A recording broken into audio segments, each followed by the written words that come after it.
It begins at awakening when the world has not yet reclaimed its clamor. There is a moment between sleep and wakefulness when anything is possible. It is on that invisible edge where the sacred occurs, where the ancients said that the soul still remembers what it experienced while you slept. And in that moment, the very first thing you touch, the very first act you perform, is key. Before starting this video, remember to subscribe and hit like.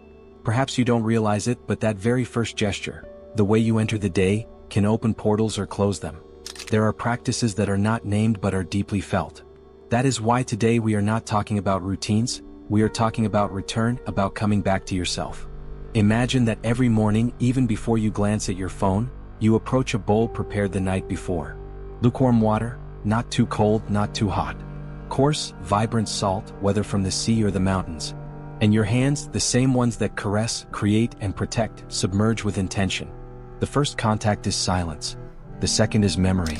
And when that water touches your face, you are not merely washing yourself. You are reminding yourself. The ancients knew that the face is a threshold. Every line, every expression is not just skin, it is a symbol. A furrowed brow holds more than mere tension, it preserves untold stories. Clouded eyes are not always simply tired but often laden with glances that were never truly yours. For this reason, the face must be cleansed not only of dust, but also of what remains unseen. And I am not speaking of aesthetics. I speak of vibration, of energy that clings like a second skin, of emotions swallowed, of thoughts absorbed, of judgments that linger like smoke on the surface of the soul. When you touch your face with water and salt, you are not performing a mere hygienic act. You are sculpting the mirror in which your spirit is reflected. Some cultures begin their energetic cleansings with the face. It is there that we unconsciously exhale our soul. It is there that we alter ourselves to please, where we betray small truths each day. And that betrayal, however minimal, accumulates.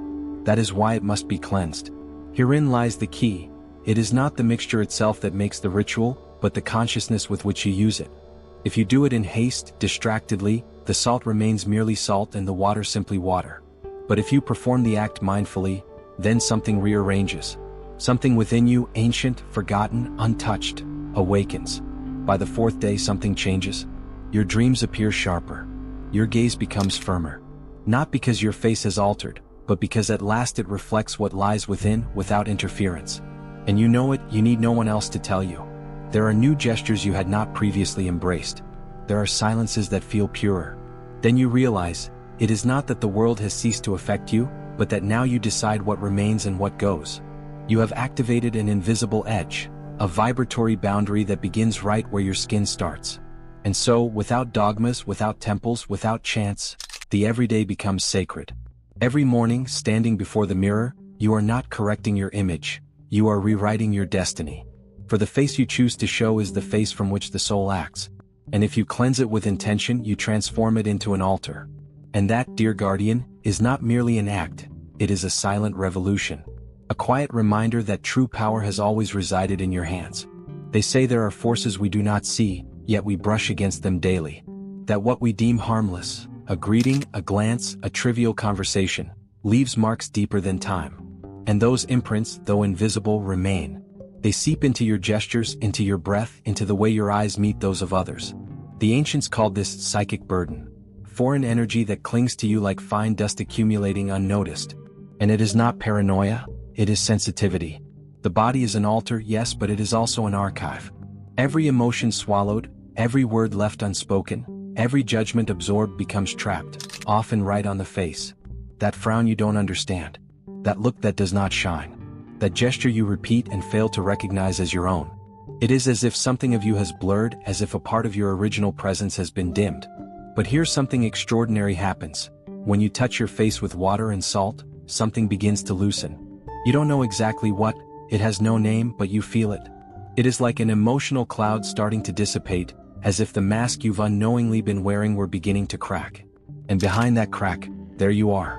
Not the everyday you, not the functional you, but the essential you. And then the silent miracle occurs. You begin to recognize yourself.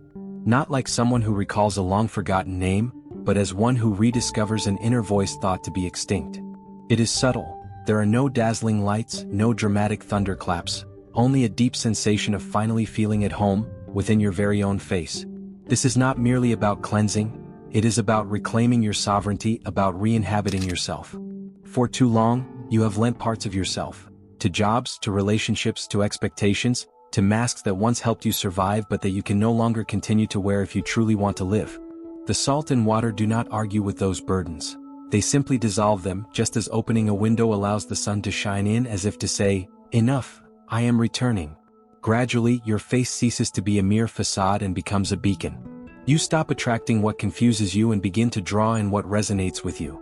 New people, subtle opportunities, and encounters that may seem coincidental but are, in truth, the result of your new vibration. And the most beautiful part is that you need not do anything extraordinary, simply show up, cleanse yourself, choose yourself. For when your face is clear, your life is too, as if you had fine-tuned your antenna and finally tuned into the right frequency. In that moment, standing before the mirror while water still trickles down your cheeks, you realize that this practice is no longer just an exercise. It becomes a communion. It is an alchemy between body and spirit, between the matter you once were and the energy you are now. And by repeating it each day without expectation or drama, you send a clear message to the universe. I am here. I am me. I am ready. And what comes next is no longer decided by the mind, it is determined by your entire field. Your face, this living portal, begins to reflect a new truth. Not only do your mornings change, but the very kind of world that dares to look at you transforms, for you no longer reflect what was inherited but what is remembered. And that, dear guardian, is an unstoppable force on this earth. When you stand before the mirror, do not try to correct yourself or strive to look better. Instead, observe yourself without judgment, even if at first it feels uncomfortable. Acknowledge yourself even if you don't entirely like what you see, for what is visible is not what matters. What matters is that quiet gaze which does not judge but simply observes. And if you can, silently speak a phrase, not a promise but an activation. Say to yourself, I release, I purify, I recognize myself. Not so that something magical will occur, but to remind you that it already is happening. Practice this for 7 consecutive days. Initially, it may seem that nothing changes, but by the 4th or 5th day something begins to ease.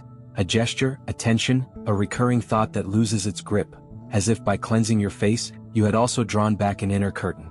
And then, you begin to breathe differently. Perhaps you won't notice it immediately, but something within reorders itself. Others will perceive you differently. They may not know why, but they feel it, and so do you. There will be a newfound firmness, not so much in your face as in the vibration you project through it. And if possible, repeat this ritual at night, especially if your day was heavy, if you absorbed too much, or if you had to pretend more than usual. Give your face the rest it deserves. Grant your soul the respite it asks for. And if you wish to take it a step further, create your own verbal key, an affirmation that resonates solely with you. For instance, my face reflects my truth. Allowing myself to be is my protection. That which is not mine dissolves, my essence remains. Do not simply copy these words, feel them and speak whatever arises. Let each word you repeat be a chisel sculpting your vibration. Most importantly, do not let this moment become an automated task. Do not allow your soul to be absent from the act. A single minute of true presence is enough to reorder an entire day of noise, for real magic does not lie in the salt or the water. It lies within you, in your decision to return to yourself every morning and every night, with gentleness and with resolve. Do it, not as an aesthetic ritual but as a declaration, as if telling the universe, I am here. I am mine. I choose myself. And with that gesture, even if the world does not change, you will. And that, dear guardian, changes everything. As always, if you like this video, don't forget to subscribe and hit like. See you in the next video.